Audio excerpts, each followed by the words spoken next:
Hello and welcome. Thank you for joining. My name is BASUDEV LAHIRI and I will be your guide as we explore the topic of biophotonics together. Today's is an introductory course. Today I am going to deal with the very basic of what biophotonics is, and at the same time I will describe you how this specific course on biophotonics is arranged. Let us start. Now, what exactly is biophotonics? If few of you have listened to my introductory video, you will know that I have described biophotonics simply as a technology that deals with the interaction between light and biological material. I gave you two very common examples of biophotonics, one being photosynthesis, where light reacts with the chlorophyll present in plants and the chemical energy is formed, the byproduct of which is oxygen, the same oxygen that we all breathe. Here, light or bunch of photons that are present in light are interacting with biological material. Another prominent example of biophotonics is our vision, where light falls onto our eyes, the retina acts as a transducer, the optical signals are converted into neural signals, and our visual cortex in the brain interprets this light signals into our vision, the perception to see this beautiful world.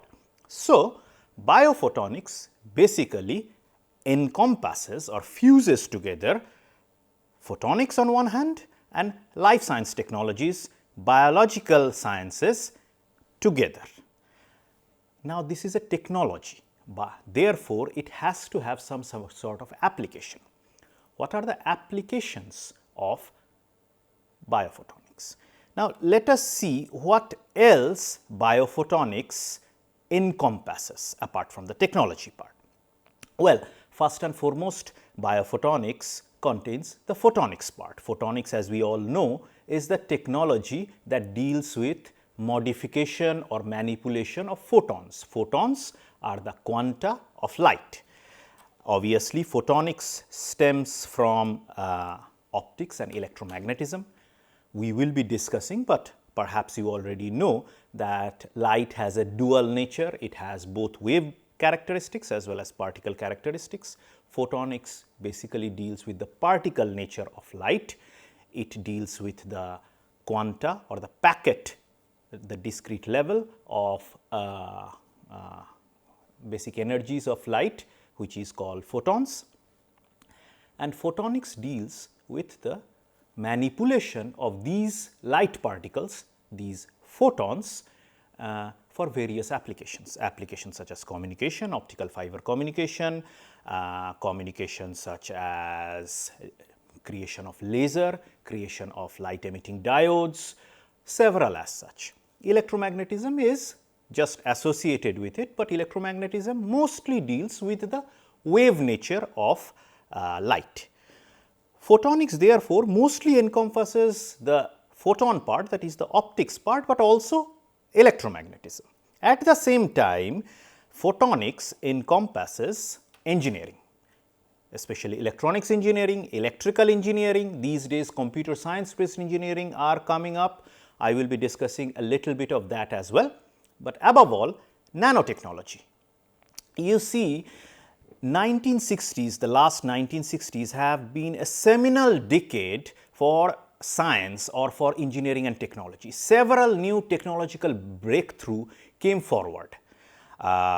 During the 1960s, we developed laser, we developed optical fiber. Narendra Singh Kapani developed optical fibers, lasers was developed. Bell Labs denoted photonics. They coined the term photonics, where they found out that light or photon particles, that is the quanta of light, can be utilized to send information. Photonics was developed. At the same time, a seminal development was taking place in the field of electronics, where they began to develop the so-called integrated circuit or IC chips, where you can miniaturize several different electronic components onto a piece of silicon chip, which is hardly bigger than the size of a coin, right. So, several of these technological breakthrough, technological development allowed us to explore the area of photonics, area of nanotechnology, area of laser. Now, while this thing was happening in the 1960s and the 1970s, biology was also not standing still. The biology was equally moving forward. In the 1950s, they have developed the model as well as understood how DNA and RNA works. They figured out gene, genetic mutation, etc. Microscopy gave insight into the deepest recesses of cells, and biology combined with biotechnology, bioscience, biochemistry was taking a quantum jump. Now, it is but natural that two burgeoning fields of science and technology has to overlap at certain point of time, and that happens in case of biophotonics. Biophotonics merged photonics, which itself is an interdisciplinary field combining physics, electromagnetism, electro-optics, optics specifically, along with the engineering background of electronics and electrical along with nanotechnology, with the biomedical sciences of biochemistry, biotechnology, and above all medicine. As I said, biophotonics is a technology course. It has to have an application. It cannot simply stay as a proof of concept. It has to have an application, and the primary application where biophotonics is used is in medical field. There are of course several other different applications of biophotonics which we are also going to explore, but for the time being let us discuss about where biophotonics could be utilized pertaining to medical field. Now, the main application of biophotonics is twofold. First is diagnostics. We utilize light and interact it with biological material for early diagnosis. We want to detect diseases at as early as possible.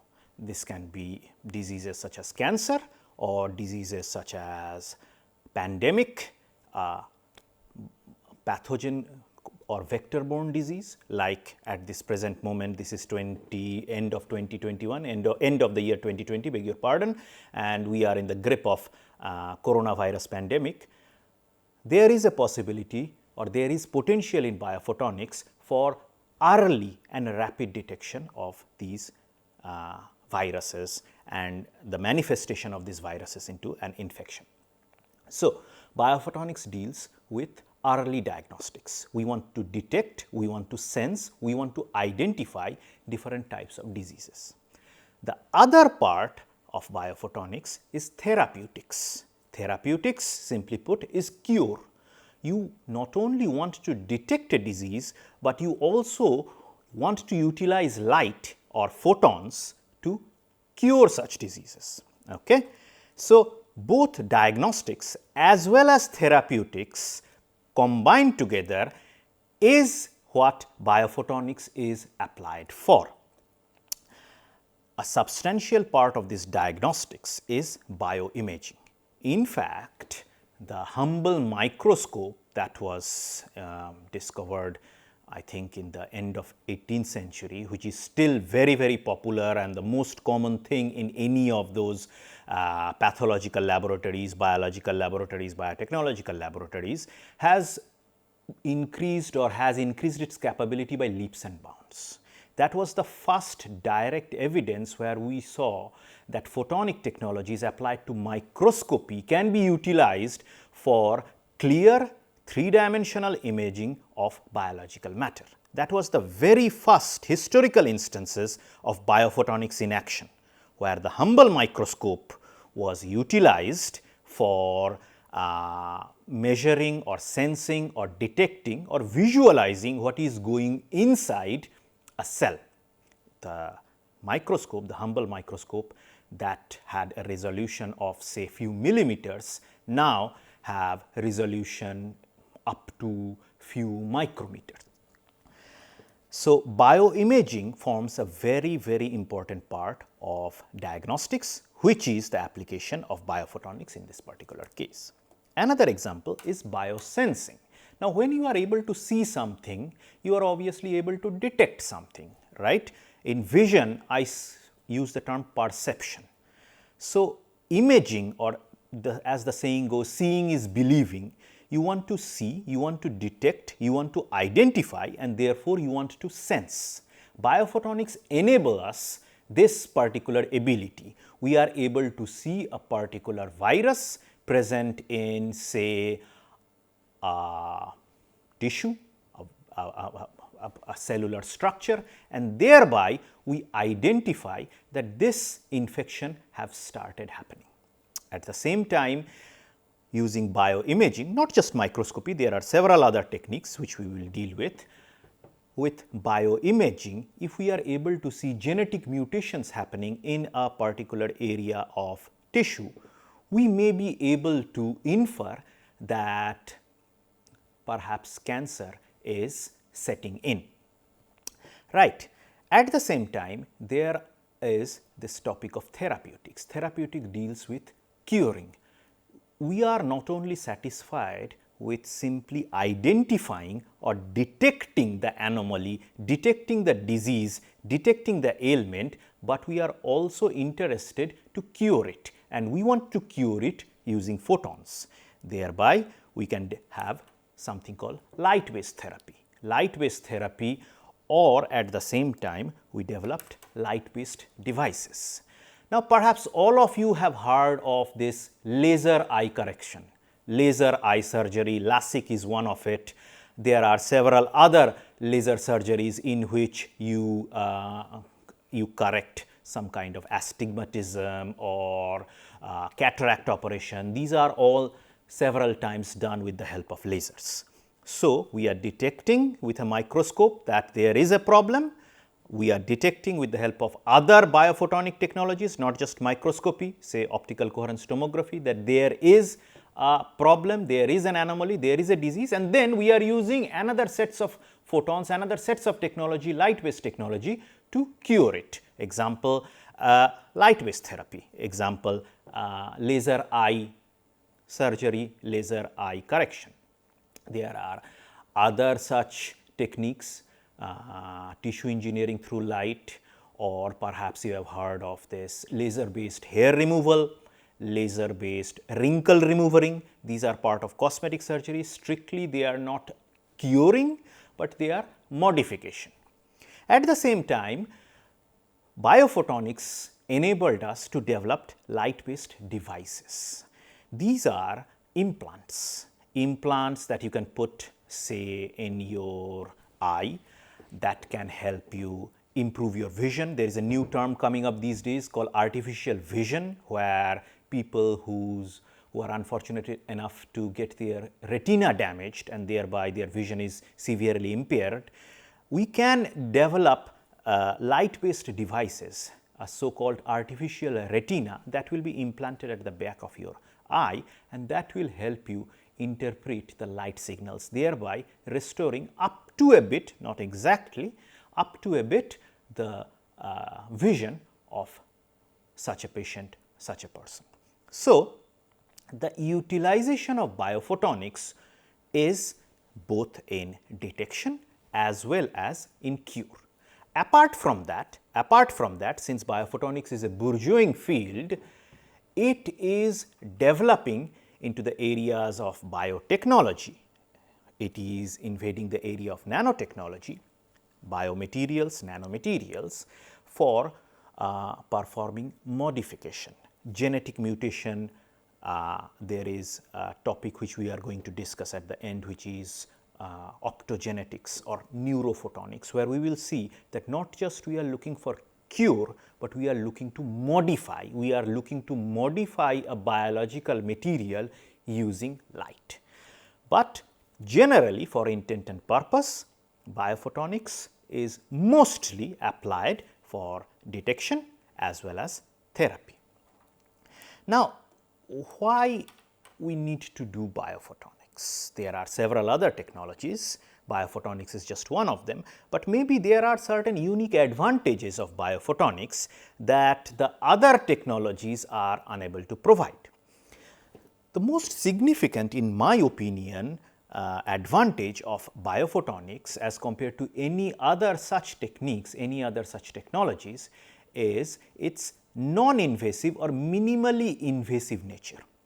You see, if we are trying to understand what is happening inside a cell, how the nucleus works or how different cellular processes takes place, it is a common method to take the cell out, put it in a petri dish and inspect it under the microscope. That is called so-called the in vitro studies. Now, any biologist will tell you that nice as these are, they certain time lacks the nuances of how a cell actually reacts inside an organism, inside the body of a particular organism.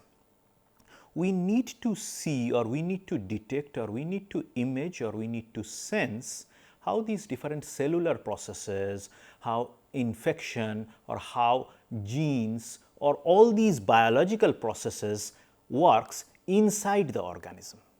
Biophotonics allows us to peek, to probe inside the organism without modifying or modifying very, very negligibly the overall environment or the overall organism. You see, it makes no sense to change the organism completely from one to another and thereby figuring out what exactly have taken place inside, right?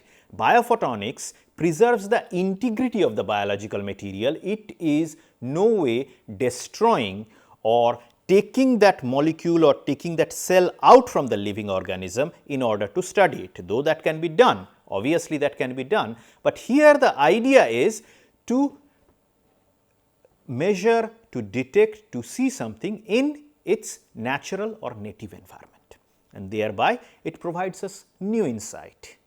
Thereby it provides us how exactly a particular say cell organelle reacts, a cell organelle works, and how it interacts with the with its neighborhood. Thereby it helps us in basic and fundamental research. Now, this is quite important. We need to understand fundamentally at the atomic level or at the molecular level how these materials, how these processes are taking place. Several other technologies fails to give us this insight in a very, very basic and fundamental level. Since we are not changing the overall environment, we can be absolutely sure through biophotonics that what we are seeing is actually how it is. And obviously, it therefore helps us in technology and device development. If we can understand what is causing a particular cell to mutate, maybe we will be able to reverse it. Maybe we will be able to detect as well as cure the specific problem that is happening deep inside a cell of an organism. Well, since it is photonics, since it uses photons, it has to be faster.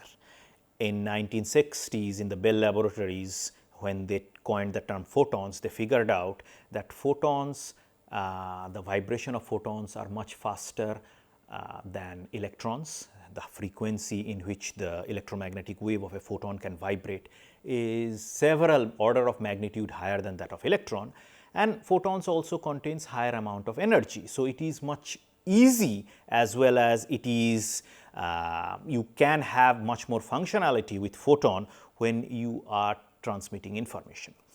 So, photons or photonic technologies is by definition quite fast, and it is also less more sensitive and less error prone.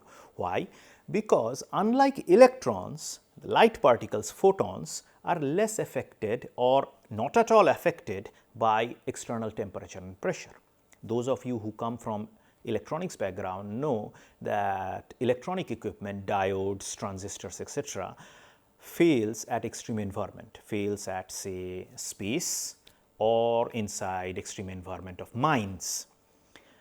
light has no such dependence on temperature or pressure, to the best of my knowledge, and we can utilize light photons for very accurate detection of diseases, and therefore it is also much more sensitive. And then this question comes, I should have put a question mark here, if biophotonic technologies is cheaper or not.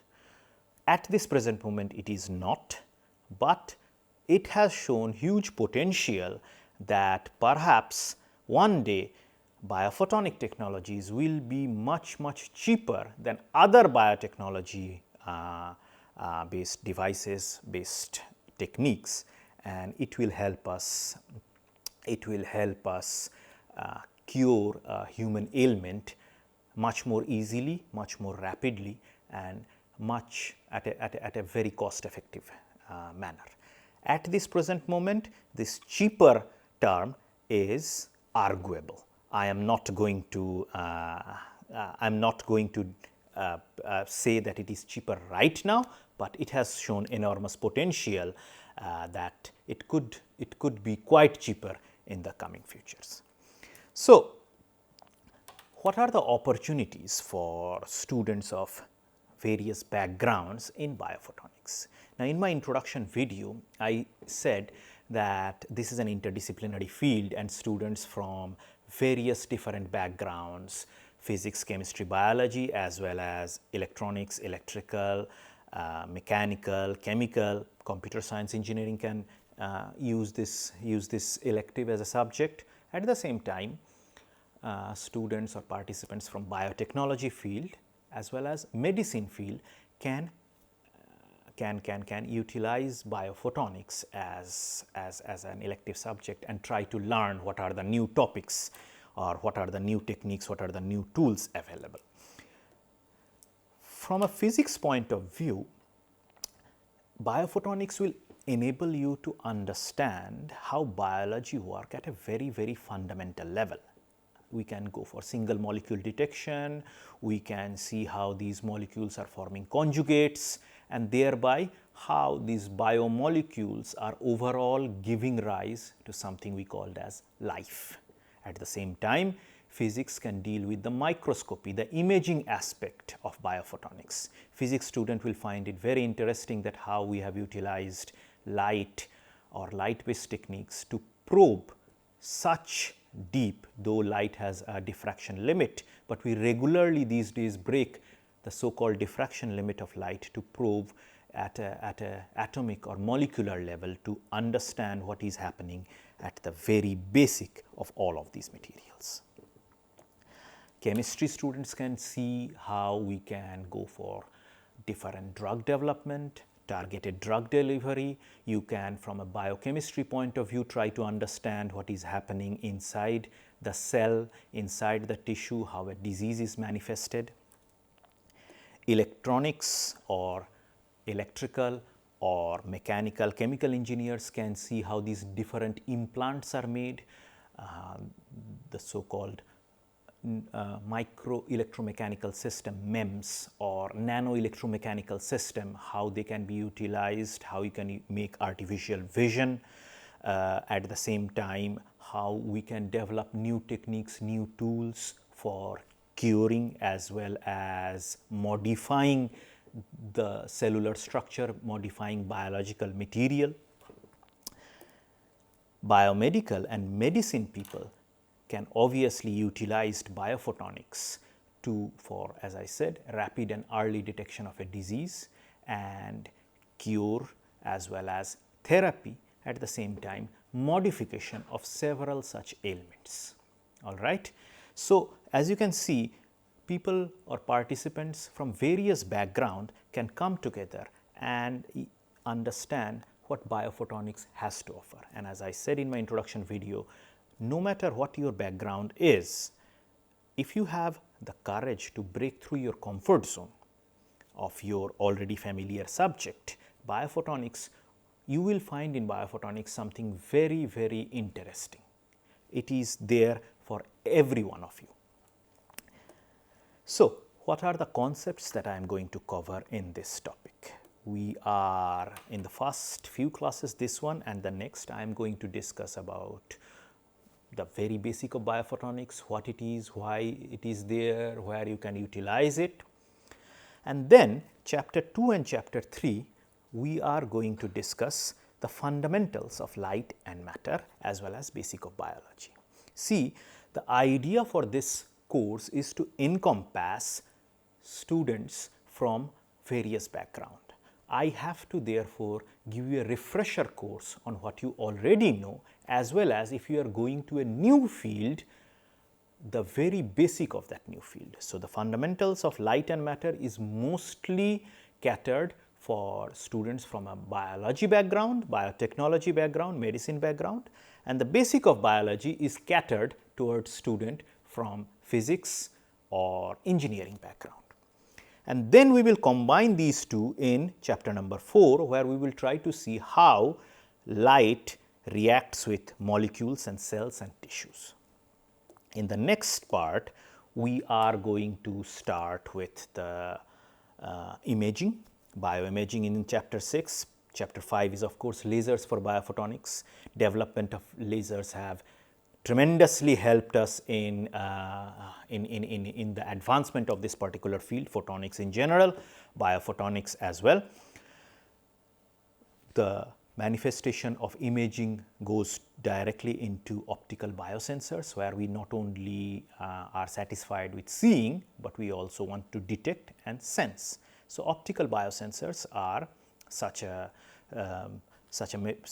materials. Optical biosensors are such a device by which we are going to sense what is wrong inside that organism. Then we are going into the cure part, the therapeutic part of biophotonics, where we will discuss about light activated therapy, how you can utilize light to cure, photothermal therapy and photodynamic therapy. We are also going to see how tissue engineering can be done with light, how light can be used as a trap, as a scissor. So, light based surgery, this will probably be very interesting for the surgeons and the students coming from medicine or dental background. The last two chapters, nanotechnology for biophotonics and optogenetics and neurophotonics, these are very, very specialized topics. This will show you what is in the future of biophotonics, where it will go in future. Previously, we were satisfied just with seeing what is inside a cell. Then we started detecting what is inside the cell. Then we started curing what is wrong with cell. Now, we are modifying what is inside cell, and not just in cell, but in tissues, inside DNA, inside RNA, nucleic acids, proteins, whatnot. So, these two things will be discussed in chapter 11 and 12. We will also be trying to discuss about this bio-nano materials, these new materials that has come up. They get activated by light and they help you modify as well as cure several human ailments that we are going to discuss in chapter number 11 and 12. Now, very quickly let us discuss what is the scope of this course. This topic, biophotonics, is an introduction. This is no way an exhaustive course. No way I can say that everything that is covered in biophotonics will be covered in this particular course. And the main aim, as I am repeating myself, is to encompass or assemble participants from various different backgrounds and give them a peek of what biophotonics can be for them. This is a beginner's course and it is suitable for people who have lost touch with either physics or biology for a very long time. Now, here since I have been doing this for a pretty long time, let me tell you the two most common complaints that I receive on this particular course, and that is quite amusing. The number one complaint I receive from the physics background students is there is too much of biology. the same course get complaint from biology background students that there is too much of physics. Okay? For the same course, physics students complain too much of biology. For the same course, biology students complain there is too much of physics. Complaint number 2, physics students claim there is very little amount of physics here, and biology students claim there is very little amount of biology being discussed. Now understand this. This is a default position. Every human being tries to stay in their familiar comfort zone. So interdisciplinary subject, by definition, you have to breach the boundary. You have to see what the other person or what the other field is going to offer. These two complaints come from this default position, this familiarity with something that I have done for a long time, and I want to carry on this forward, and I want to have very little of the other topic into me.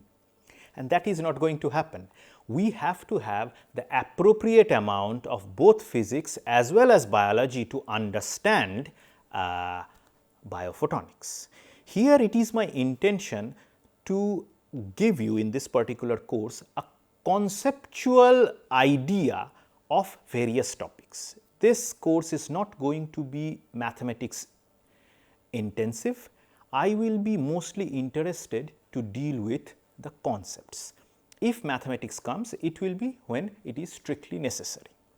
At the same time, the amount of biology and the amount of physics that I will be discussing will be basic level. I will start from high school because that is where you have probably last studied physics or biology if you are from medicine or engineering physics background. We are going to start from that. Make no mistake, we will not stay there. I am not going to just discuss class 12 or high school biology or physics. We will start from there, and I will manifest or I will take it forward for an undergraduate or even postgraduate level, which it is my intention is for you to make sense for this particular topic. So please be aware that I will be taking you out of your comfort zone, and I urge you to help me out to resist staying in your familiar silos and come out to see how beautiful it is at the other side as well. So there are these 5 references. Reference number 1, Introduction to Biophotonics by Professor Prasad, is a wonderful book that I very much recommend. We all learned from here, but there are several other textbooks. I would recommend you to read through some of them, but it is my intention to keep the lecture notes or the lectures that I am going to teach sufficient enough for you to complete your studies, to complete this course and pass your exam with flying colors.